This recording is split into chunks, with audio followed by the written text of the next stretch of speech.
So it's Friday, October 11th, 2024. It's just around 6 minutes to 4. It's just probably hovering around 57 degrees, a bit cool. The fall weather is here with us. And I'm just here to make another short video. The video following my little introduction here will be coming from the compliments of the NCN, showing the President of Guyana, Mohamed Irfaan Ali, entering the Chung Convention Center for the 12th session of Guyana's Parliament. As you know by now, the opposition PNC-AFC, they chose to boycott the Parliament. So I'm just looking at several measures that the President highlighted in an address to the 12th Parliament yesterday afternoon. $10,000 income tax deduction per month per child for a parent. The reduction in the cost of electricity by 50% before 2025 for every consumer. According to the government, this translates to a $50 billion back into the pockets of the consumers. Well, I would like to welcome that electricity reduction by 50% because when I go to spend a vacation in Guyana, I put on those air conditioners. Those air conditioners, they cause your electricity bill to be racked up. So that's one measure I would welcome if it so happens. Free university education starting January 2025. The current students of the university, averaging around 11,000 presently, they are set to benefit. The government says that's an investment of $8 billion Guyana dollars. Of course, the PNC supporters have pointed out that the free education was abolished by the PPP in 1994 under the Dragon government. And it's only fair and fitting that our revenues are coming now that free education status be upgraded. By the end of 2025, no public sector employee to work for less than 100,000 Guyana dollars. So I guess you can say by the end of 2025, the minimum wage will be 100,000 Guyana dollars. I also saw a $10,000 a health care voucher. But what I discovered going through the different dailies in Guyana, that include the State-owned Guyana Chronicle, the PVP Aligned Guyana Times, the privately owned Starbuck News, the privately owned Kaicho News. One set of papers are saying the 10,000 healthcare voucher is for children. Another set of papers are saying it's for adults. So I think we have to clarify that. I'm not certain of that. I'm also forgetting the $10 billion injection into the NIS. But that is for people who have not met the requirements in terms of contributions. You know the contributions are around 750.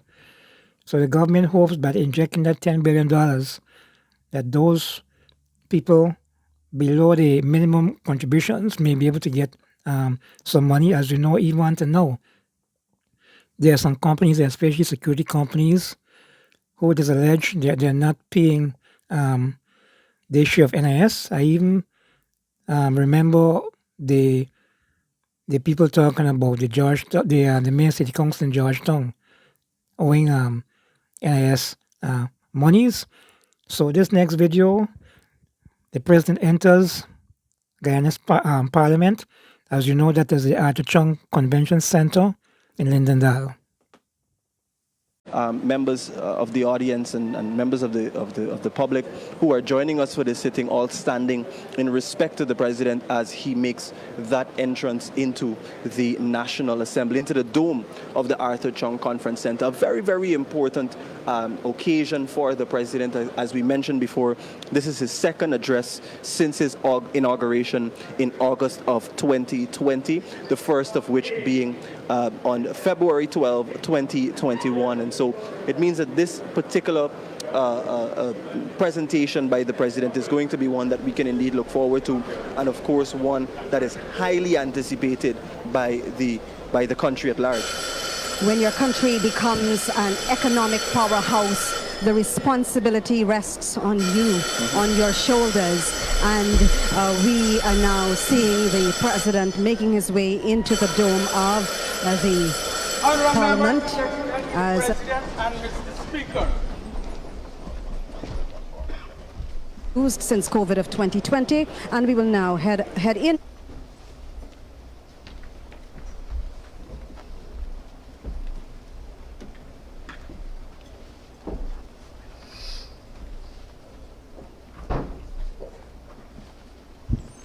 Thank you, honorable members. Please be seated.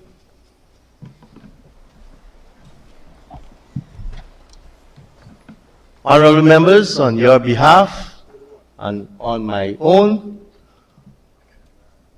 I extend the heartiest of welcome to our President, His Excellency, Dr. Irfaan Ali. So like I said from the beginning, during the president's address to the nation, with the different measures that will take effect 2025, the opposition mounted a protest outside of the Arthur Chung Convention Center. And this is a statement given by the opposition leader, Aubrey Norton.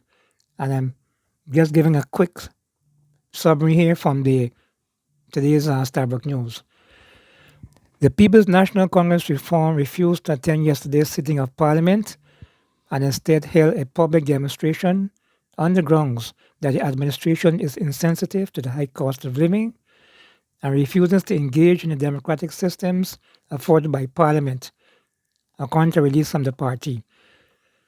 The opposition leader said that the decision was made not to attend yesterday's parliamentary sitting, at which the president spoke, and his public demonstration served to emphasize that the nation is gripped by a series of crises: a crisis in parliamentary democracy, a crisis in local government affairs, a crisis in political relations, a corruption crisis, a transparency and accountability crisis, a law enforcement crisis, and a crisis in terms of the high cost of living and poor quality of life experienced daily by most Guyanese citizens, adding that a substantial percentage of the Guyanese people live in poverty despite the oil wealth. So you can drop your comments in terms of whether you feel those measures in the budgets are okay. I think I remember I almost omitted the $200,000 to be given to each family. Oh my. Yes, I think that's very important. I omitted that $200,000 to each family. The AFC, they were saying if they had gotten into government, they would have given 300,000 Guyana dollars. So you can add your comments as to your reactions and what you think. You're free, whether you're a PPP supporter, a PNC supporter, AFC or whatever. Free to drop your comments about the president's address at Guyana's 12th sitting of Parliament. I hope everyone has a cool and relaxing Friday evening. Until next week.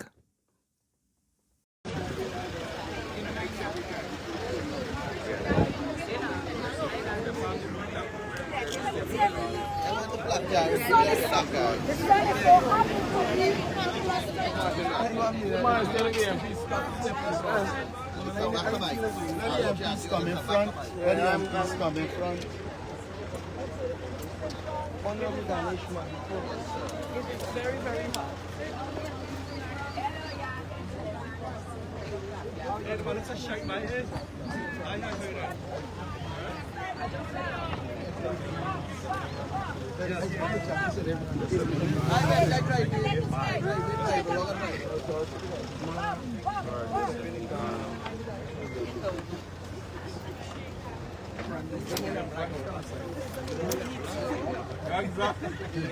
Sorry, Lane, please. Sorry.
All right.